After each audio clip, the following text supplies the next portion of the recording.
Un hijo de desobediencia es un hebraísmo que los judíos utilizaban para referirse a aquellos que no estaban bajo el pacto de la alianza de Dios con su pueblo. Por eso Pablo aquí lo utiliza como una imagen de aquellos que no quieren estar bajo las alas de Dios y de su pacto. Somos responsables de caer bajo la ira de Dios. Dice la segunda parte del versículo 3, y éramos por naturaleza hijos de ira, lo mismo que los demás. ¿Qué es la ira de Dios? Aquí hay mucha confusión y la gente se sorprende de esta palabra, pero la ira de Dios no es el resultado de una supuesta impaciencia de Dios, porque Dios no es impaciente, ni el resultado de su injusticia, porque Dios no es injusto. Por lo tanto, ¿qué es la ira de Dios si esta ira no procede de una actitud pecaminosa? Bien, pues la ira de Dios es simplemente su respuesta al pecado. ¿De acuerdo? Tan sencillo como esto. Él no soporta el pecado, porque Él es justo y santo. Y si de momento lo hace, no es porque le falte justicia o santidad, o sea, porque mira hacia otro lado, sino porque es paciente y tiene misericordia. Pero su santidad y su justicia demandan, sí o sí, que el pecado sea vencido, castigado y eliminado. Si no fuese así, Dios no sería ni santo ni justo y por lo tanto no sería Dios. Por eso, y porque no puede ir contra sí mismo ni contra su propia naturaleza, la ira de Dios está hoy sobre los hijos de desobediencia. Solo está esperando con paciencia a que se arrepientan para que esa ira que está no se desborde sobre todos ellos. Pero está. Así pues, la ira de Dios es la manifestación de su justicia y de su santidad, nada más y nada menos que eso. Pero aunque es una palabra que nos resulta incómoda, la ira, su ira surge de su santidad y de su justicia. De su santidad y de su justicia, jamás de su pecado, porque en Dios no hay pecado. Los hijos de desobediencia son los herederos de la ira de Dios. Y esto surge desde nuestro nacimiento. Por eso Pablo dice que la desobediencia es un estado de nuestra naturaleza. Fíjate lo que dice la palabra, dice naturaleza, ¿verdad? Otra vez, por eso Pablo dice que la desobediencia es un estado que surge de nuestra naturaleza, una naturaleza caída desde nuestra propia concepción. No es algo que adquirimos a los 3, 4 años, a los 6, no. Desde nuestra propia concepción está esa naturaleza caída. Al comienzo hemos dicho que no es necesario hacer nada para heredar el infierno. Conseguir la vida como hasta ahora, convivir según la naturaleza caída que heredamos de nuestros padres, es suficiente. Para ir al infierno no es necesario esforzarse lo más mínimo. Con no aceptar el regalo de la gracia de Dios, que nos otorga una nueva ciudadanía, con eso es suficiente para que la ira de Dios siga sobre cualquier ser humano. Si no has creído en Dios ni en su Hijo Jesucristo, Dios Padre está esperando a que creas en su Hijo y en la obra que Él hizo sobre una cruz para redimirte de tus fechorías. Si no es así, la ira de Dios está sobre ti. ¿Por qué?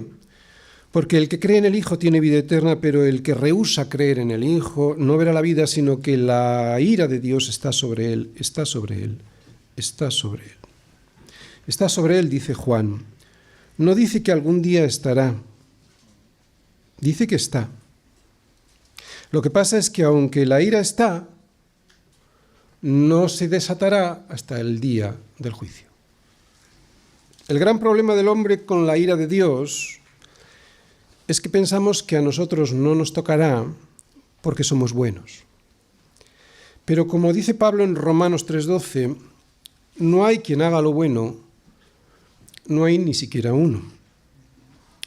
El gran problema de la ira de Dios, o el gran problema del hombre con la ira de Dios, es que no se da cuenta de la gravedad del pecado. Ni eso, ni cómo es la santidad de Dios.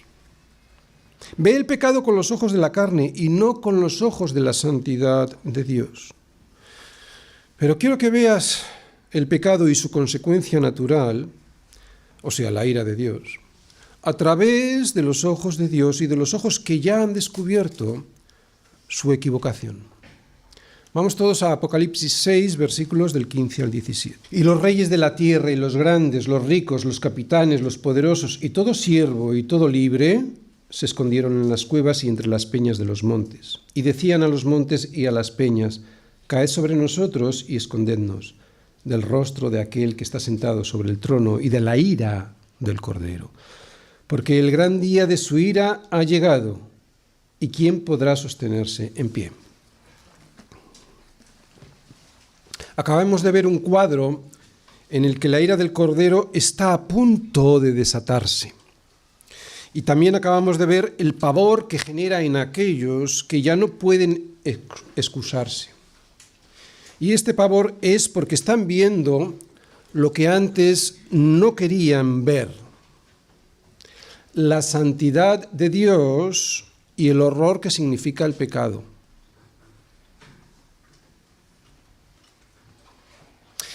Otra vez, el problema del ser humano es que ve la ira de Dios y su pecado con la carne.